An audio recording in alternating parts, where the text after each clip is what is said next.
स्वराज्याची घोषणा बहुजनांनी झुपली आघाडी. आली वंचित वंचित वंचित वंचित वंचित आघाडी. आली वंचित वंचित वंचित वंचित बहुजन आघाडी. आली वंचित वंचित. जय भीम, नमो बुद्धाय. मी भीमराव लोणारे, IBM तुम्ही न्यूज मध्ये मी आपलं स्वागत करीत आहे. यावेळी मी नागपूरमध्ये आहे आणि नागपूरच्या वंचित बहुजन आघाडीचे जे कार्यालय आहे त्या कार्यालयामध्ये आहे आणि नागपूर महानगरपालिकेच्या निवडणुका घोषित झालेल्या आहे आणि आपण हे बघू शकता इथे वंचित बहुजन आघाडीची उमेदवारी मागण्यासाठी इथे संपूर्ण नागपूर शहरातून जे आहेत इच्छुक उमेदवार आलेले आहेत. आणि विशेष सांगायचं म्हणजे वाडी नगर परिषदेमधून जे नगरसेवक म्हणून निवडून आलेले आहेत राजेश भाऊ जंगले यांच्या नेतृत्वामध्ये ते तिथेही इथे आलेले आहेत आणि त्यांचा या कार्यालयामध्ये सत्कार करण्यात आलेला आहे. आणि इतरही पदाधिकारी जे आहेत वंचित बहुजन आघाडीचे ते इथे दिसत आहेत. सर्वप्रथम मी जे नवनिर्वाचित वाडी नगर परिषदेचे जे नगरसेवक आहेत राजेश भाऊ जंगले, मी त्यांच्याकडनं येणार. बाबा, तुम्हाला खूप खूप अभिनंदन. काय सांगाल? सर्वप्रथम तर मी वंचित बहुजन आघाडीचे आमचे राष्ट्रीय अध्यक्ष बाळासाहेब आंबेडकरांचा मी मनापासून धन्यवाद करतो. त्यांच्या आशीर्वादाने मला संधी मिळाली.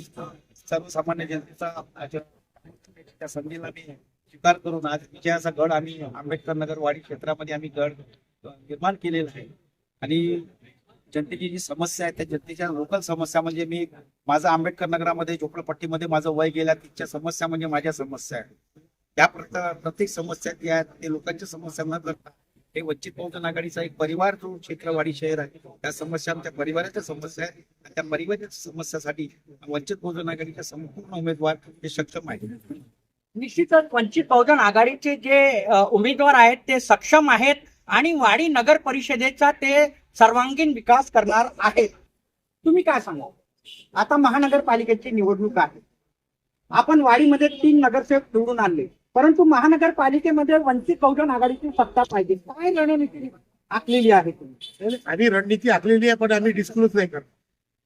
कारण काय की शत्रू मोठा आहे. शत्रू मोठा असल्यामुळं ती रणनीती डिस्क्लोज करणे चुकीचं असतं.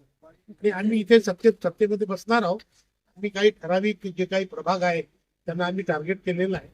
त्या टार्गेट केलेल्या प्रभागामध्ये आम्ही 100% निवडून येणार आहोत. हे आता जनता बघतात. हे सर्व लोक ते इलेक्शन फॉर्म घेण्यासाठी आले. हे आधी 152-157 जे काही आहे करून घेतो. निश्चितच जे संपूर्ण महानगरपालिकेच्या प्रभागामध्ये वंचित बहुजन आघाडी आपले उमेदवार उभं करणार आहे आणि येणाऱ्या महानगरपालिकेवर कशा प्रकारे सत्ता हासिल करण्यात येईल त्याच्यासाठी ते पुरेपूर प्रयत्न करणार आहेत. तुम्ही नेतृत्व करत आहात, तुम्ही काय सांगाल? महानगरपालिका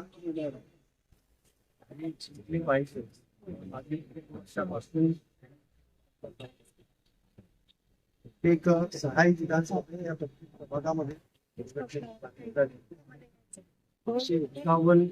उमेदवार आहेत, सेवक आहेत.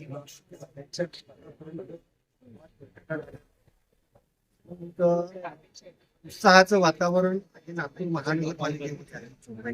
येणारी महानगरपालिकेची सत्ता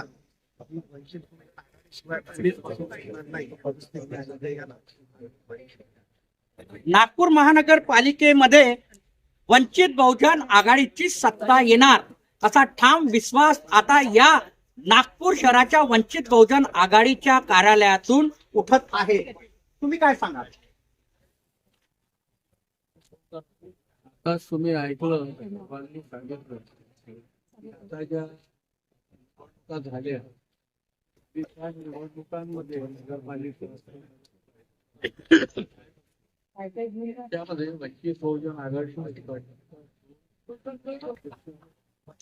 आलेले आहेत आणि 60 नगरसेवक. आणि या पार्श्वभूमीवर महानगरपालिकेच्या निवडणुका होत आहे. त्या पार्श्वभूमीवर त्यांचे जे कार्यकर्ते आहेत शहराचे महानगरपालिकेचे संपूर्ण महाराष्ट्रामध्ये त्याचे महानगरपालिकेची निवडणूक लागत आहे आणि जिल्हा परिषद आणि पंचायत समितीची इलेक्शन होत आहे. तर त्याच्यामध्ये कार्यकर्त्यांचा उत्साह आणि तो इतका वाढलेला आहे की जे विरोधी आहेत आमच्या त्यांना सुद्धा धडकी बनलेली आहे. म्हणजे काम कुठले ना हा की लेखाचे हे वंचित बहुजन आघाडीमध्ये नागपुरात आले. शहरातलं काय की आता जंगलचा तो शेर आहे माझे जंगले निवडून आला तो शेर इकडे येणारच आहे ना. तर तो शेर जर इकडे नागपुरात आला तर नागपुरात वंचित बहुजन आघाडीनं आपली कामगिरी दाखवण्याशिवाय राहणार नाही.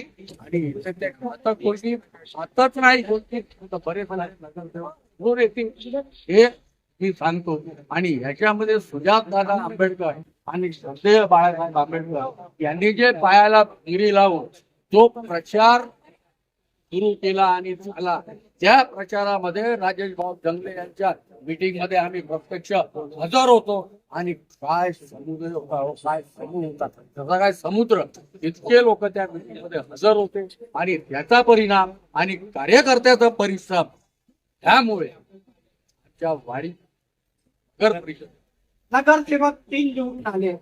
माझ्यासोबत तरुण जो वंचित बहुजन आघाडीच्या तरुण युवा असा जो नागपूर शहराचा अध्यक्ष आहे मंगेश. तुम्ही लपता कशाला, या ना समोर, या समोर या. हा मंगेश वानखेडे तिथे आमच्या सोबत आहे. ते नागपूर शहराचे अध्यक्ष आहे वंचित बहुजन आघाडीचे.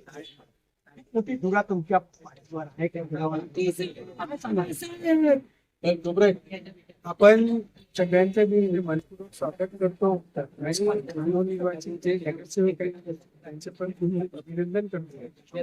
ज्या प्रकारे संजय बाळासाहेब आंबेडकरांनी आम्हाला वरती जे धुरा दिलेली आहे ते आम्ही नक्कीच चांगल्या प्रकारे ज्या प्रकारे ग्रामीणमध्ये आम्ही नगरसेवक निवडून आणलेले आहे त्याच प्रकारे नागपूर महानगरपालिकेच्या तिथे पण आपला वंचिताचा झेंडा जे आहे ते लवकरात लवकर तिथल्या जे 151 सीट आहेत त्या सगळ्या प्रभाग 38 पर्यंत 1 ते 38 पर्यंत सगळ्या सीटा आम्ही लढवणार आहोत. आणि इंडिव्हिज्युअली आम्ही हे लढा जे आहे जे आजपर्यंत देत आलेलं आहे जे वंचित करून ठेवलेलं आहे सगळ्या लोकांना ते आम्ही सगळ्या चांगल्या प्रकारे आता ऍडव्होकेट्स, डॉक्टर्स आणि जे युवा वर्ग आहे, जे महिला वर्ग आहे त्या सगळ्यांना आम्ही पहिले प्राधान्य दिलेलं आहे. त्याच प्रकारे येणाऱ्या ज्या इलेक्शन मध्ये आपल्याला नवीन जे चेहरे आहेत ते पण पुन्हा दिसून पडतील. निश्चित. राजेश भाऊ, माझा एक तुम्हाला एक शेवटचा प्रश्न आहे. एक तुम्ही आता निवडून आलेले आहात तिघही, परंतु नागपूर महानगरपालिका जिल्हा परिषदेच्या निवडणुका आहेत. तुम्ही स्टार प्रचारक राहणार. नागपूर महानगरपालिकेमध्ये कशा प्रकारे तुम्ही प्रचार करणार आहात? ज्या पद्धतीनं आमच्या युवा बेरोजगार झालेला आहे नागपूर शहर मध्ये, ज्या पद्धतीने युवा वर्ग सर्वात मोठा वर्ग आहे आणि आजच्या पिरियडमध्ये नागपूर शहरामध्ये ज्या पद्धतीने सरकार इथं चालू आहे आमच्या सर्वसामान्य माझा मोबाईल वेगळा आहे ना, यांचा मोबाईल कालावधीमध्ये सुरू आहे. मला असं वाटतं की वंचित बहुजन आघाडीच्या सर्व कार्यकर्ता किंवा जे लोक निवडून येतील सर्वप्रथम बेरोजगारी युवा ज्या मला असं वाटतं की बाहेरून आलेले नागपूर क्षेत्रामध्ये बाहेरून आलेले आणि बरोबर अटॅच असलेले जे व्यापारी आहेत ते लोक गरीब व्यापाऱ्यांना ध्वस्त करण्याचं त्यांनी प्लॅनिंग केलेलं आहे. म्हणून पडलं शहरामध्ये व्हिडिओ सुरू आहे, असतील व्हिडिओ सुरू आहे करणे आणि आपला स्थानिक धंदा, आपला स्थानिक व्यापार ह्या स्वतःचा राहिला पाहिजे. कोणताही ठेव न करता, कोणाला रुपया खर्च न करता स्वतःचा पोट भरण्याचा व्यवसाय तुम्हाला आमच्या माध्यमातून भेटणार आहे. निश्चितच. तर मी तुम्हाला सांगेल की नागपूर महानगरपालिकेच्या निवडणुका आता घोषित झालेल्या आहेत. 15 जानेवारीला निवडणूक आहे आणि 16 जानेवारीला मतगणना आहे. वंचित बहुजन आघाडीने आता कंबर कसलेली आहे. वाडीमध्ये ज्याप्रमाणे नगरसेवक निवडून आले तसा नागपूर महानगरपालिकेमध्ये सत्तेची किल्ली ही वंचित बहुजन आघाडीच्या जवळच राहणार असा ठाम विश्वास आता वंचित बहुजन आघाडीच्या या संपूर्ण टीमनी केलेला आहे आणि नागपूर महानगरपालिकेमध्ये वंचित बहुजन आघाडीच्याच महापौर बसणार असा ठाम विश्वास सुद्धा या नागपूर शहराच्या वंचित बहुजन आघाडीच्या कार्यालयातून करण्यात आलेला आहे. आपण बघत राहा IPM TV9 news. Icon bell button दाबण्यात विसरू नका. धन्यवाद. नमस्कार. आंबेडकर आगे बढ़ो.